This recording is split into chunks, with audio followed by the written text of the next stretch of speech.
আমরা এর আগের দুইটা সেশনে আলাপ করেছিলাম মানুষ কেন দুঃখ পায় এ বিষয়ে রাসেলের বক্তব্য বিষয়ক যে আলোচনা। প্রথম ছিল দুঃখবাদ, দ্বিতীয়ত প্রতিযোগিতা। আজ রাসেলের যে পরবর্তী অনুচ্ছেদ সেটা বিষয় হচ্ছে অবসাদ। তো রাসেলের মতে মানুষ নানা কারণে অবসাদগ্রস্ত হয়, যে কারণে মানুষ দুঃখ পায় বা দুঃখী হয়। প্রথম যে অবসাদের কথা তিনি বলেছেন সেটা হলো দৈহিক অবসাদ বা শারীরিক। এটা হচ্ছে পরিশ্রমের ফলে মানুষ হয়। এখন এই যে অবসাদ, এটা যদি মাত্রা অনুযায়ী থাকে তো এটা সুখের কারণ। যেমন যদি আমরা পরিশ্রম করি তাহলে ভালো ঘুম হবে আমাদের, আমরা অবসর সময়টাকে উদযাপন করতে পারবো। কারণ আলসেমির ভেতরে একটা চরম সুখদায়ক ব্যাপার আছে। এখন এইটা মাত্রাতিরিক্ত হওয়া যাবে না। যদি অতিরিক্ত পরিশ্রমের ফলে আমরা দেখেছি যে আমাদের এই অঞ্চলের নারীরা কুড়িতে বুড়ি হয়ে যায়, যারা বেশি পরিশ্রম করে সেই সকল শিশুরা তাদের বৃদ্ধি ব্যাহত হয়। অতিরিক্ত পরিশ্রমের ফলে মানুষ অল্প বয়সে মৃত্যুবরণ করে, আর যারা বেঁচে থাকে তারাও মরার মতোই বেঁচে থাকে, জীবনকে তারা আর উপভোগ করতে পারে না, বা জীবন যাপন বলতে যা বোঝায় সেইটা তাদের দ্বারা হয় না। তো এটার যে দুঃখ বা এটার যে প্রভাব, তার থেকেও বেশি যে ভয়ঙ্কর ব্যাপার সেটা হচ্ছে স্নায়বিক যে অবসাদ, আমাদের চিন্তাগত যে অবসাদ, সে বিষয়ে রাসেল জোর দিয়েছে।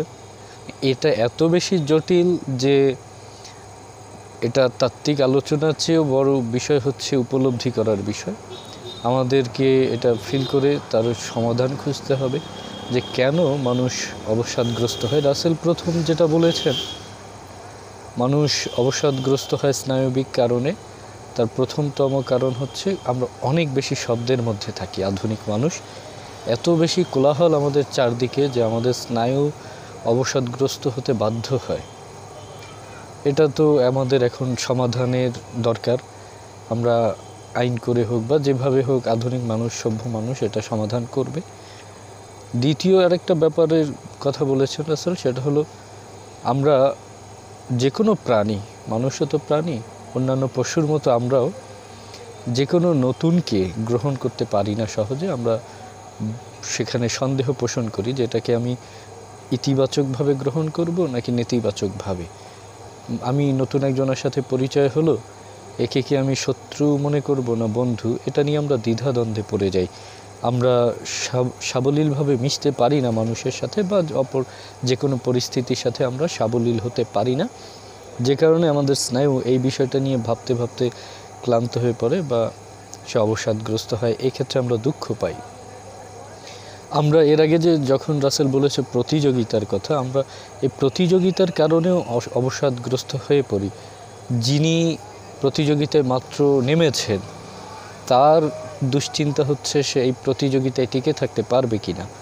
আর ওই যে তথাকথিত যে সফলতা, আর্থিকভাবে যারা সফল হয়েছেন সেই সকল মানুষ দুশ্চিন্তায় থাকে সে তার অবস্থানটা ধরে রাখতে পারবে কিনা। আর যারা জন্মগতভাবেই বিত্ত বৈভবের মধ্যে আছে তাদের চিন্তার অবসাদগ্রস্ততা হচ্ছে তারা তাদের যে পূর্বপুরুষের আভিজাত্য, যাকে আমরা বলছি তথাকথিত, সে আভিজাত্য ধরে রাখতে পারবে কিনা, এই নিয়ে তারা দ্বিধাদ্বন্দ্বে থাকে। এতে করে কি হয়, তারা আর জীবনের প্রতিটা মুহূর্ত তারা উপভোগ করতে পারে না। তো এই ক্ষেত্রে আমরা যেটা দেখি, রাসেল বলল যে যারা দরিদ্র বা যারা হচ্ছে সহায় সম্বলহীন তাদের জীবনটা উপভোগ করার ক্ষমতা আছে, তারা প্রতিটা মুহূর্ত উপভোগ করতে পারে, কিন্তু উপভোগ করার আয়োজন তাদের জন্য নেই। আর যাদের আয়োজন আছে অনেক বেশি, তাদের অনুভূতি অবসাদগ্রস্ত হতে হতে এমন পর্যায়ে যায় যে তারা আর সেইটা সুখ ভোগ করার ক্ষমতা হারিয়ে ফেলে। তো আমাদের এই অবসাদগ্রস্ততা থেকে বের হয়ে এসে জীবনকে উপলব্ধি করতে হবে, জীবনকে উপভোগ করতে হবে প্রতি মুহূর্তে। অবসাদগ্রস্ততার আরও একটা কারণ হচ্ছে উত্তেজনা প্রিয়তা। আমরা সারাদিন পরিশ্রম করি, এরপরে আমরা উত্তেজিত হতে চাই, আমরা ফুর্তি খুঁজে বেড়াই। নিজেকে আমি সঠিকভাবে পরিচালনা করতে না পারার এটা একটা কারণ। এখন মানুষ তো চাইবেই যে পরিশ্রম করলাম তো সন্ধ্যায় একটু রিক্রিয়েশনের ব্যবস্থা। এটা করতে গিয়ে আমরা যেহেতু নিজেকে নিয়ন্ত্রণ করতে পারি না, মানসিকভাবে, এবং আমি যেহেতু আমার কোনো উচ্চতর আদর্শ নেই এবং আমি একটা উন্নত জীবন ধারণ করছি না মানসিকভাবে, তো ফলে আমি ভুল পথে আমার রিক্রিয়েশনটা করি, যে কারণে এরপরে আবার অবসাদগ্রস্ত হয়ে পড়ি চিন্তায় এবং শরীরে। আমি যখন দেখা গেল এই সমস্ত পরিশ্রম করে এসে ঘুমোতে যাব, ঠিক তখন আমি ঘুমের কথা চিন্তা না করে আমি দুশ্চিন্তাগ্রস্ত হই আমার জীবন নিয়ে, অভাব অনটন নিয়ে, আমার পারস্পরিক যে সম্পর্কগুলো আছে তা নিয়ে। এই চিন্তাগ্রস্ততার ফলে আবার অবসাদগ্রস্ত হয়ে পড়ি আমরা, যে কারণে আমরা সুখ ভোগ করতে পারি না, দুঃখ পেতে থাকি প্রতিনিয়ত। আমরা অবসাদগ্রস্ত হওয়ার আরেকটা কারণ হচ্ছে ভয়, যেটা উদ্বেগ থেকে আসে। কি হবে?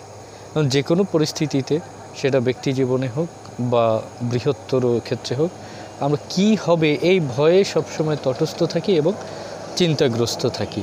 কি হবে এটা আমাকে রাসেল যেটা বলল যে ভেবে নিতে হবে, আচ্ছা এটার ফলাফল এই হইতে পারে, আমি এই ঘটনার মুখোমুখি হতে পারি, এটা ভেবে নিয়ে একটা কার্যকর সমাধান ভেবে নীরবে থাকতে হবে, এবং যেটা হবে সেটা আমাকে মোকাবেলা করতে হবে। এটার থেকে পালিয়ে বেড়ানো যাবে না। দেখা যাবে একবার আমি যদি এটা মোকাবেলা করি, পরবর্তীতে ব্যাপারটা আরও সহজ হয়ে যাবে এবং সাবলীল হয়ে যাবে। এটা নিয়ে এত বেশি ভয় পাওয়ার কিছু নেই, তাহলে আমি শারীরিক এবং মানসিকভাবে ক্লান্ত হয়ে পড়ব, অবসাদগ্রস্ত হয়ে পড়ব। তো আমাদের হচ্ছে যে কোনো কিছু সহজভাবে নিতে হবে, কারণ আমার কাজ এটা নিয়ে যদি অনেক বেশি এক্সাইটেড থাকি তাহলেও সমস্যা। অনেক বেশি চিন্তিত হয়ে আমার কাজটা অনেক বেশি পারফেকশনে নিয়ে যেতে হবে না, আমার কাজটার জন্য পৃথিবী থেমে থাকবে না, আমার কাজটা দিয়ে আমি পৃথিবীকে উদ্ধার করে ফেলবো, ব্যাপারটা এমন না। আমার কাজটা করা দরকার, আমি করব এবং শতভাগ মনোযোগ দিয়ে করব। এটা ফলাফল কি আসবে সেটা নিয়ে এত বেশি আগেই ভেবে ক্লান্ত হওয়ার কিছু নেই। আমার যা কাজ, আমার যা কর্মযোগ্য সেটা আমি করব এবং পূর্ণ মনোযোগের সাথেই করব। এটার জন্য অতিরিক্ত কায়িক শ্রম করা, যেটা আমার শরীরকে অবসাদগ্রস্ত করে ফেলবে, এবং এই কাজ নিয়ে অত বেশি চিন্তা করা যে কি হবে কি হবে না, ফলাফল কি, এত বেশি চিন্তা করে যে আমার মনকেও ক্লান্ত করে ফেলা যাবে না। তো প্রতি মুহূর্ত হচ্ছে আমাকে উপলব্ধি করতে হবে, যেটা এই আধুনিক সভ্য সমাজে বড় কঠিন।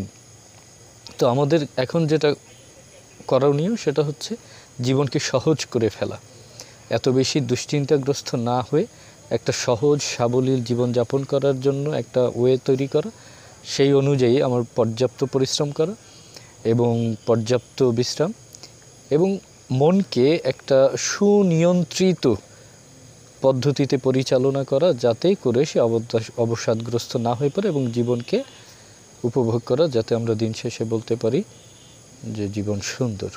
ধন্যবাদ।